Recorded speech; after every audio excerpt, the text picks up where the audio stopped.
Oh, sorry. Just your weekly, daily dosage of Gatorade battering. Alright, what's up guys, PeterJaguars here again into the thick of the NFL season, and we've got our Pick'em series back here for week 5. Let's hop into it. Ended up dangerously close to have thrown up a mixtape last week, but we finished 8-7, just a little bit above the 500 mark, with the Seahawks clutching, albeit lucky, victory over the Lions on Monday night. But with that, we are 36-27 on the year, and we're going to still be striving to move our way up. Same deal this week, we got to go positive, and which means that we need to really win 8 of 14 games this week to have a record above 50%. If not, we'll be wrapping on the channel. And as we're getting into the games, didn't start the week strong, lost our Thursday night pick. You see the tweet, we had the Texans winning, figured Hasselbeck would be sick, not playing too well, but he actually did a great job out there, and the Colts are able to get their 3rd division win on the year right now. Well, we should have beat them last week if freaking Jason Myers could hit one of like 8 billion field goals. They ended up getting a win. Sometimes it's better to be lucky than good, and that is what they have done. Now up with another win. Into the early kickoffs for Sunday, though, Bills-Titans. This one should be interesting. Titans are coming off a bye, and Dick LeBeau has a very impressive record against rookie quarterbacks. Granted, Tyrod Taylor isn't a rookie, but I'm kind of treating him as one because it's really his first year as a starter in the NFL. And the Bills continue to just get more and more penalties. I mean, it's ridiculous what they're doing. Should be winning more games. They could almost be undefeated right now if they were tightened up and grabbing some of these, but obviously they're not. And I am worried about Taylor's performance. They'll have some injuries to their offense, and I don't know how those weapons are going to be performing. So with a week to prepare and all that good stuff, we're hitting Tennessee with a win. I know a lot of people would side with the Patriots, but to me, the Packers are the best team in the NFL right now, and they are amazing at home. They've been winning all their games fairly comfortably, and I don't really see the Rams possessing too much of a challenge for them right here at Lambeau. Should move their way up. Unless you're a fellow Jags fan, you have no idea how I felt after our loss to the Colts last week. It was devastating. And when I mean devastating, I'm talking crazy. Really thought we should have won that game. Bortles was great, led some clutch drives, moved the team out the field. We just can't hit freaking silly field goals. Yes, Josh Scobie's left, and he's doing terrible for Pittsburgh also, but you expect to be knocking those through and beating the Colts when they're missing Andrew Luck. But guess what? Things happen. Now we're heading to Tampa Bay. 3rd straight road game in a row, which is going to be tough, but this really isn't too much of an away game, I guess. Not going too far.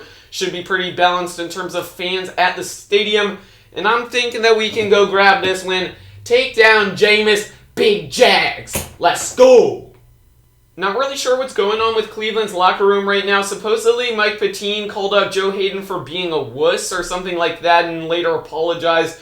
But it's possible these guys have some stuff going on in there that we do not know about. And Josh McCown is still starting, but he had a good week last Sunday, so maybe he'll be doing all right. The Ravens' pass D is not looking great. They are clearly missing Terrell Suggs. Extreme problems with that. Steve Smith is hurt. But that said, I don't think Crowell's going to get too much going on the ground. And the Ravens are the better team. They're at home, coming off a nice win over the Steelers. And we're going to be leaning with them. The Saints and Eagles are both trying to avoid dropping to 1-4 right here as they face off in Philly. CJ Spiller's clutch TD against Dallas was able to get New Orleans their first victory, and Breeze is back, not completely healthy, but still doing all right. And I don't know how to call either of these teams. They're very iffy week to week. Don't really know how it'll go. This could be DeMarco Murray's first really big performance as the Saints have a pretty weak run defense, though who knows, maybe he'll get 6 inches on all of his carries again.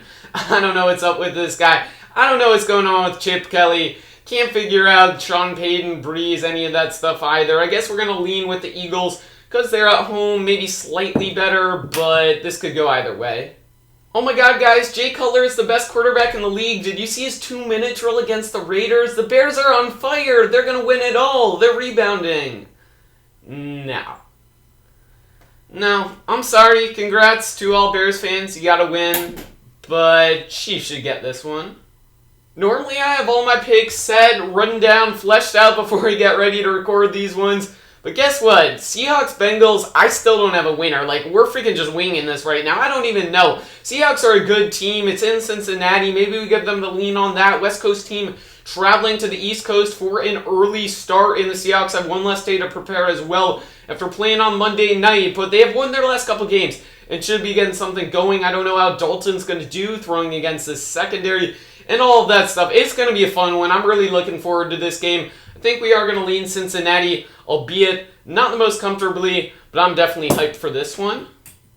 Never thought I'd be saying this, but the Falcons actually should be jumping to 5-0 this week. The Redskins have a putrid secondary. If you guys watch them taking on the Eagles, freaking like Riley Cooper and Miles Austin were beating them down the field. It is really ugly. They have a great run defense, so I don't know that Devontae Freeman's going to be having a great game. If you guys like him for your daily fantasy leagues generally, I'm not sure that this is the best week to be playing him.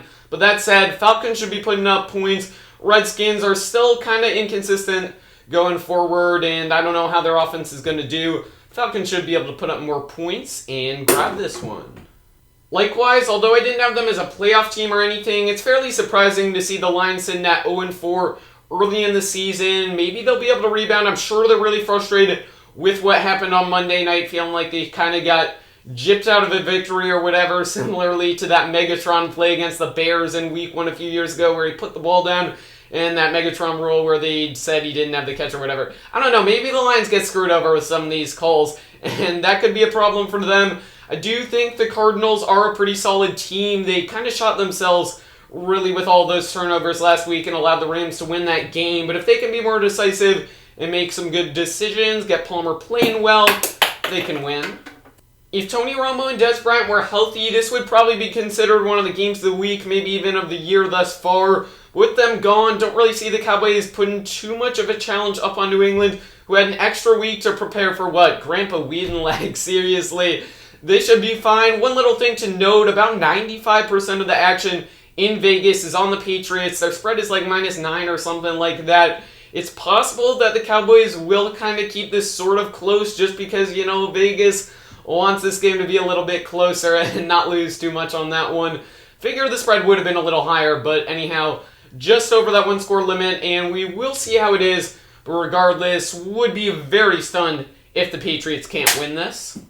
Few more games to go, and if you guys are currently enjoying the pick'em, make sure to spike that like button. Love seeing all the support from you guys and all that good stuff. See if we can get 100, 200 maybe even for this pick'em vid. And right now, we have Broncos Raiders. This is actually an interesting one. Derek Carr had a really good week in 2 and 3, and then was bad against the Bears last Sunday. I don't know how it'll be for this performance. Broncos defense is very legitimate.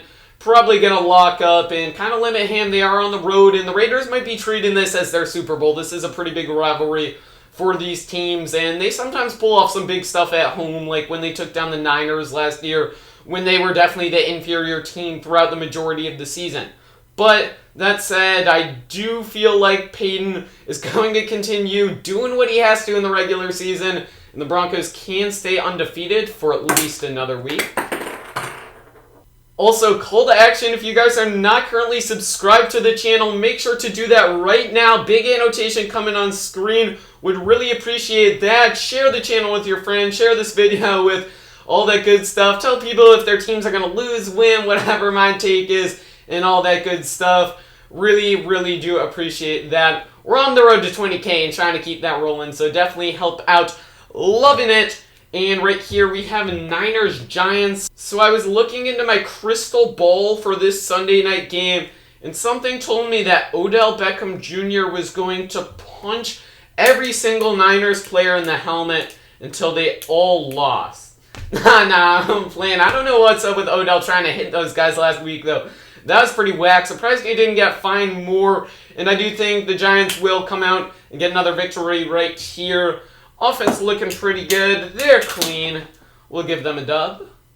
Lastly, for Monday Night Football, it's Michael Vick and the Steelers playing the Chargers in San Diego. This could be an interesting one. I don't know how it'll be. If Roethlisberger is healthy, I'd probably be rolling with the Steelers right now, but Vick is having a tough time. His greatest attribute was speed, agility, doing all the scrambling stuff, and he's fairly old now, so he can't do that as much and he's never been that great at reading defenses. I'm not really buying into him. Antonio Brown should be able to salvage a little bit. Le'Veon Bell will have a good performance. But with all of that, still leaning with Rivers and San Diego. That's going to be it for this video, though, guys. One last look at the winners for Week 5. 4 teams on bye, so that's why we only have 14 games right here. But thank you for watching. Stay tuned for more vids. Make sure to spike that like button again, subscribe, and we are going to be out of here. But anyway, guys, I'm out. Peace.